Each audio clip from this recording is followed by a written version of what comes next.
Hi, what's up? Welcome to my channel. This is Alex Balingit, founder and creator of Trading Circle. Sa video na to, pag-uusapan natin ang isa sa favorite na strategy na ginagamit ko, ang breakout strategy. So, what is a breakout? A breakout happens when price moves past support or resistance with strong volume and signals a trade chance. So, ibig sabihin lang po ng breakout, halimbawa ito nakikita nyo sa chart. This is a resistance. Umaakyat si chart ngayon. Pag ngayon, nalagpasan niya na. Di ba ang rule natin lagi? Si support and resistance, kapag nasa resistance, parang marireject na yung price dyan, bababa na yung price dyan. Ibig sabihin dito, nabutas niya yung ceiling. Pag nabutas niya yung ceiling na yon, nagsisignal na ngayon yon ng bagong trend. So, pwedeng pagkabutas niya, ang breakout po, yan po yung breakout. Okay? Coach, ano tong bumalik na to? Yung bumalik na yan, ang tinatawag naman natin yan ay retest. Ni-retest niya. Ibig sabihin, tong area na to, significant pala talaga. After butasin, binalikan. Okay?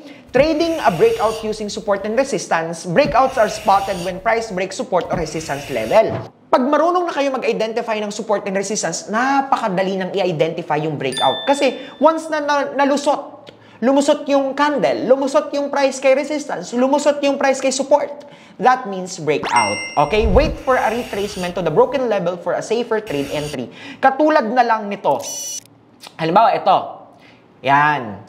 Ngayon, may resistance tayo dito, may support tayo dito. Ngayon, bumababa si chart. Okay? Bumababa si price.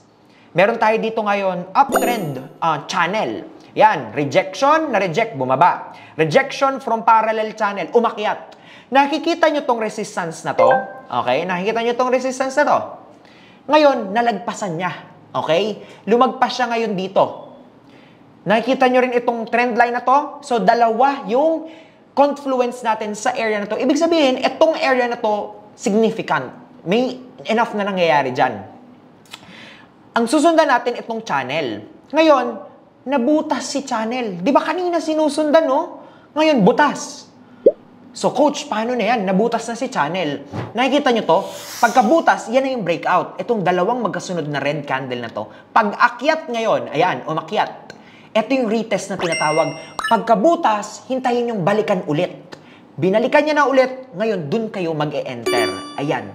Then, take profit. So, saan ang stop loss niyan, coach? Ang stop loss niyan, above lang ng resistance. So, ito, isang example, ito. Next tayo. Hi! Na-enjoy mo ba yung video na to so far? Kung oo, meron nga pala akong ginawang free training na nasa description sa link ng video na to. All you have to do is click it, register your name and your email, then you're good to go. Meron nga palang full course ang Trading Circle. Kung interested ka, mag-proceed ka lang sa link na nasa baba ng video na to. See you there!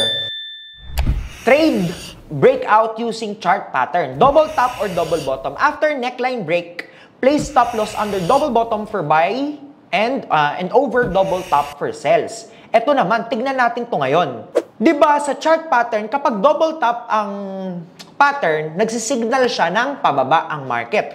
Umaakyat ngayon si market, umaakyat. Meron tayo ditong support, meron tayo ditong resistance. So, pansin nyo, dalawang beses tinouch si resistance, tapos meron siyang neckline na tinatawag. Ano nakikita nyo parang letter? Para siyang letter M, di ba?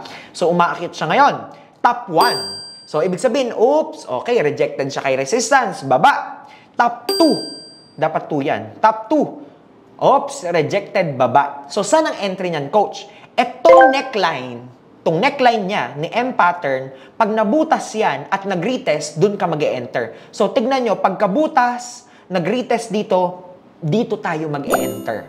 Okay, ganyan ang tamang pag-e-enter dyan. Ang stop loss just above, dito, konting stop loss lang, and then ang take profit is sundan nyo yung previous na structure. There. So, that's how you trade using double top or double bottom ng breakout strategy. Paano naman kapag ascending triangle? A triangle's trend line must retrace at least two swing highs and two swing lows. So, ito triangle. May nakikita ba kayong triangle? Do you agree with me? So, meron tayo ditong resistance and then meron tayo ditong trend line. So, tignan nyo. Si resistance, oops, weak rejection, angat. Support, ito, may support rejection na naman, umangat. Okay, meron na namang rejection, umangat na naman. Okay? Nakita nyo, pantay-pantay sila dito sa resistance. The more kasi nahihit yung resistance, the more, may theory kasi na kapag ka nahihit yung resistance, kumbaga parang lumalakas siya, hindi po. Nahihit nga ng nahihit eh.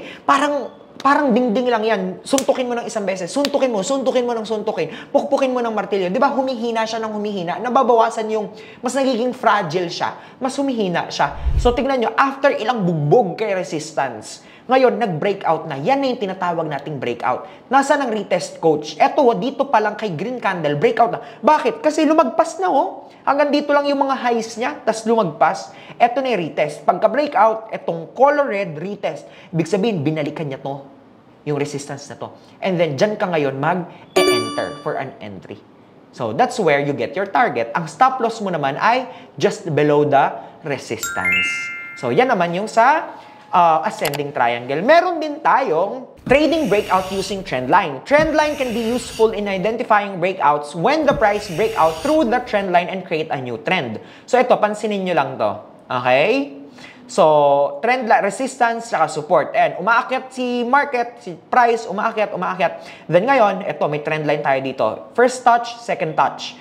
Touch 1 kay resistance, touch 2 kay resistance. So, paano to i-trade, coach? May 2 possible scenarios for this. Pero anong pattern ang nakikita nyo dito? Di ba parang M pattern?